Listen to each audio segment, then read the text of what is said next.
Hey! Hi, how you doing? This is the Gamertron, and welcome back to the Gamertron Show. Ladies, gentlemen, and gamers of all ages, we have a problem. We have a problem very specific to multiplayer video games, and this problem has become a popular topic of discussion as of late. And that is the player population of multiplayer games, and how they absolutely rely on them, and how some games are becoming quite literally dead and unplayable because of them. A couple years ago, this was almost never brought up. It was just a natural course of a multiplayer game. It comes out, it has its honeymoon season, where it has the most amount of players, then as the months and the years go on, more and more players leave, move on to other games, there's less and less players playing the game, certain game modes become empty, that multiplayer game eventually dies, it is a natural multiplayer life cycle of a video game. That's not the case anymore. There are now so many multiplayer games out there, all of them in competition with one another, for player time and engagement and of course money, that multiplayer games aren't always having the healthy multiplayer player population that they used to. Multiplayer games are now having huge player drop-offs. For indie multiplayers, for free-to-play multiplayers, and even AAA multiplayer games. Two of my favorite games, Evolve and Battleborn, are infamous for their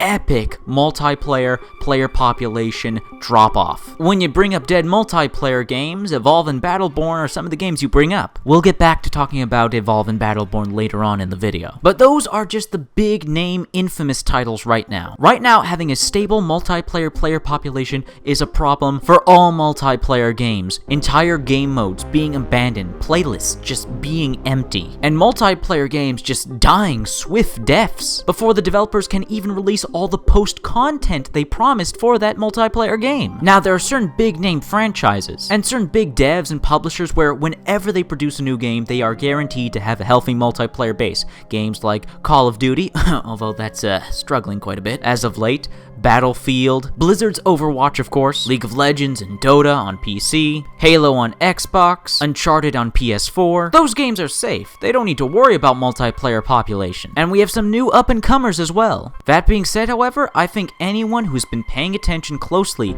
to the release of all the brand new multiplayer games that have been coming out as of late, that even the big dogs are somewhat struggling to keep their player bases, struggling to keep certain multiplayer game modes and playlists alive, and like I said earlier, certain multiplayer games dying unnatural, very quick deaths in their multiplayer population. Now, why is this? Well, we have a problem with our multiplayer games nowadays, and that's that there's just too many of them. I made a video about this topic months ago. There are too many damn multiplayer games right now. There are too many games vying for your money, your time, and your engagement, and it's hard to keep track with them all. Some games have limited time multiplayer events, where if you don't play the game at that specific time, you're going to miss out on double XP or special cosmetic rewards. You have some games where multiplayer content is cut off because you need to buy a season pass or map packs, and the list goes on and on and on. There's too many damn multiplayer games, there's too many damn peripherals and extra downloadable content. It's too much competition, too much time and money that is being asked. And so with all these multiplayer games begging, vying for your money, your time, and your engagement, it can only be split so far. And as much fun as I have playing these multiplayer games, I sometimes feel kind of bad that I'm not playing one over the other, and I should never feel bad while playing a multiplayer game. I'm supposed to be enjoying the online interaction. But I can't help but feel in the back of my mind, because I'm playing this multiplayer game, I'm not helping out and playing and supporting this other multiplayer game. We only have so much time and so much money. We can't play all these multiplayer games at the same time. And having so much competition is starting to hurt a lot of games. Now, how do we solve this problem? How do we solve the multiplayer population problem and this overwhelming multiplayer competition? Now, in my eyes, in my opinion, there are two ways. There are two ways to fix this. One or the other, or both. Doing both helps especially. It basically guarantees your game will never die. First one is one I have been advocating for years, one I have made multiple videos on, and one I will never shut up about: bots. Having bots in your multiplayer game. As a matter of fact, I usually don't buy a video game unless it has a single player or bots in its multiplayer. I just can't buy multiplayer only video games anymore because it is strictly anti-consumer and it guarantees that your game has an expiration date. Like with my beloved Titanfall 1. If the original Titanfall 1, isn't dead already, it's doomed to die very soon. That game will soon soon become unplayable, even though I spent $60 on that game. While say with the video games Evolve and Battleborn for instance, you can still buy and play those games today and experience all of the content via the bots, even though the multiplayer population for those games is almost non-existent. Because those games have bots, you can still play the games. While you can make an argument that the multiplayer community for those games are dead, those games themselves aren't dead. You can still buy them and play them and experience all the content years after their release. I can't say the same with the first Titanfall. And any other multiplayer only video games with no bots or single player. You have bots in your multiplayer, it is guaranteed that your players, your customers, can experience your content. They may not have the same interactions, the same experiences as playing with real players should your multiplayer population die or become very small. At least with bots, the content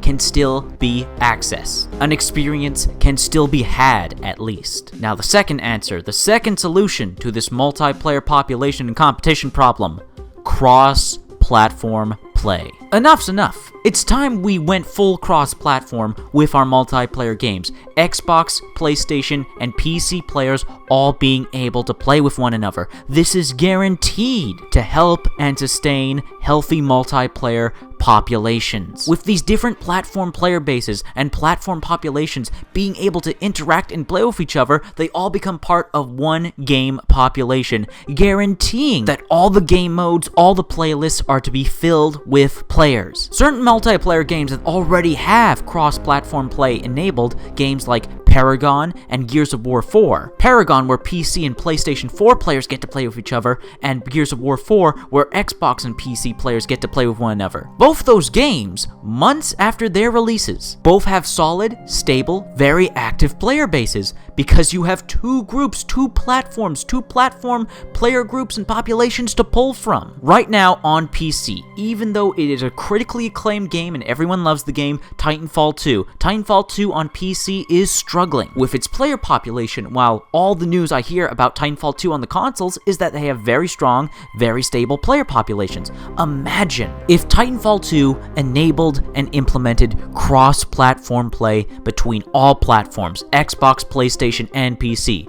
Boom! There, the player population that people keep talking about with Titanfall 2, it's stable, it's done, it's fixed, it's not a worry anymore. Honestly, in my opinion, we've got to put aside this silly argument that PC and console and the different platforms can't play with one another because of their different controllers. Oh, it wouldn't be fair because PC players use mouse and keyboard, and Xbox players use Xbox controllers, and PlayStation players use PlayStation controllers. It wouldn't be fair, no one would be on the same level. Personally, I believe that a variety of gamers have proven very well that it is the skill of the individual at the controls, not the controls themselves, that determine a skillful player. I have had my ass kicked by players who use console controllers, and I use keyboard and mouse. We need to stop using keyboard and mouse and controllers as an excuse to not go cross-platform with our multiplayer games. Going cross-platform only benefits the games, it only benefits the multiplayer communities, it only benefits gaming as a whole. So I am pleading with you, I am begging you, if you play on console, if you play on Xbox or PlayStation or PC, tell Sony, tell Microsoft that you want cross-platform play. I only see cross-platform play as a healthy solution to take care of the growing instability and competition with all the different multiplayer games and their player population problems. Bots, cross-platform play.